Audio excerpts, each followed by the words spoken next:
हे दोस्तों, आज हम बात करने वाले हैं नार्को टेस्ट के बारे में कि नार्को टेस्ट क्या होता है और इसे कैसे किया जाता है। अगर आप भी नहीं जानते कि नार्को टेस्ट क्या होता है और इसे कैसे किया जाता है तो ये वीडियो पूरा ज़रूर देखें।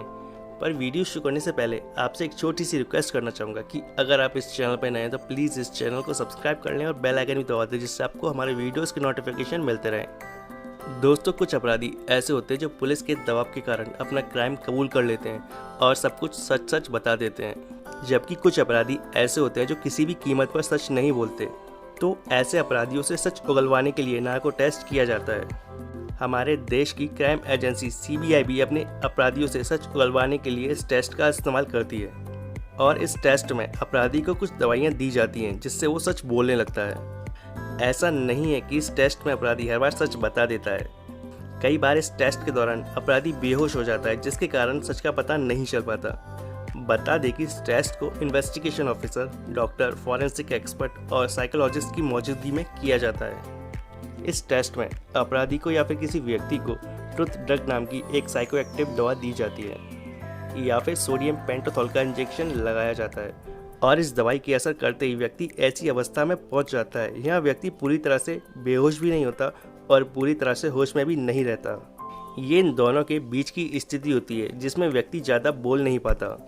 बता दें कि इन दवाइयों के असर से कुछ समय के लिए व्यक्ति के सोचने और समझने की शक्ति खत्म हो जाती है और उस सिचुएशन में उस व्यक्ति से कुछ सवाल पूछे जाते हैं, यानी कि उसका टेस्ट लिया जाता है। क्योंकि व्यक्ति के सोचने और समझने की शक्ति खत्म हो जाती है, इस कारण से वह सवालों का जवाब घुमा फिरा के नहीं दे सकता, यानी कि वो काफ़ी हद तक सच बोलता है। झूठ बोलने में दिमाग का ज़्यादा इस्तेमाल होता है, जबकि सच बोलने में दिमाग का कम इस्तेमाल होता है। क्योंकि जो सच होता है वो आप आसानी से बता सकते हैं, लेकिन झूठ बोलने के लिए दिमाग को इस्तेमाल करते हुए घुमा फिरा के बात बतानी पड़ती है। आधी बेहोशी की अवस्था में आदमी ना चाहते हुए भी सच बोल देता है और यही नार्को टेस्ट का मेन काम होता है।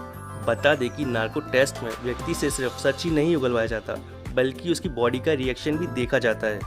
क्योंकि कुछ केस में सिर्फ यही पता करना होता है कि उस व्यक्ति का उस घटना से कोई संबंध है या फिर नहीं। ऐसे केस में उस व्यक्ति को कंप्यूटर की स्क्रीन के सामने लेटाया जाता है और उसे कंप्यूटर स्क्रीन पर कुछ इमेजेस या विजुअल्स दिखाए जाते हैं। पहले तो नॉर्मल विजुअल्स या इमेजेस होते हैं और इसके बाद उस व्यक्ति को उस केस से जुड़ी कुछ तस्वीरें दिखाई जाती हैं और फिर उस व्यक्ति के बॉडी के रिएक्शन को चेक किया जाता है। और ऐसी सिचुएशन में अगर दिमाग और बॉडी कुछ अलग अलग रिएक्शन देती है तो इससे पता चल जाता है कि उस व्यक्ति का उस घटना या फिर उस केस से कोई संबंध है या फिर नहीं। दोस्तों, नार्को टेस्ट से पहले व्यक्ति का फिजिकल टेस्ट किया जाता है और उसकी उम्र, सेहत और जेंडर के आधार पर उसको नार्को टेस्ट की दवाइयाँ दी जाती हैं। कई बार इन दवाइयों की ज़्यादा डोज के कारण ये टेस्ट फेल भी हो जाता है और इसलिए इस टेस्ट को करने से पहले कई ज़रूरी सावधानियां बरती जाती हैं। तो दोस्तों, अब आप जान गए कि नार्को टेस्ट क्या होता है और इसे कैसे किया जाता है। उम्मीद है आपको ये छोटी सी इन्फॉर्मेशन पसंद आएगी। वीडियो अच्छा लगे तो प्लीज़ वीडियो को लाइक एंड शेयर करें और अगर आपके कोई सवाल या सुझाव है तो प्लीज़ कमेंट बॉक्स में कमेंट करके बताएं। And thanks for watching.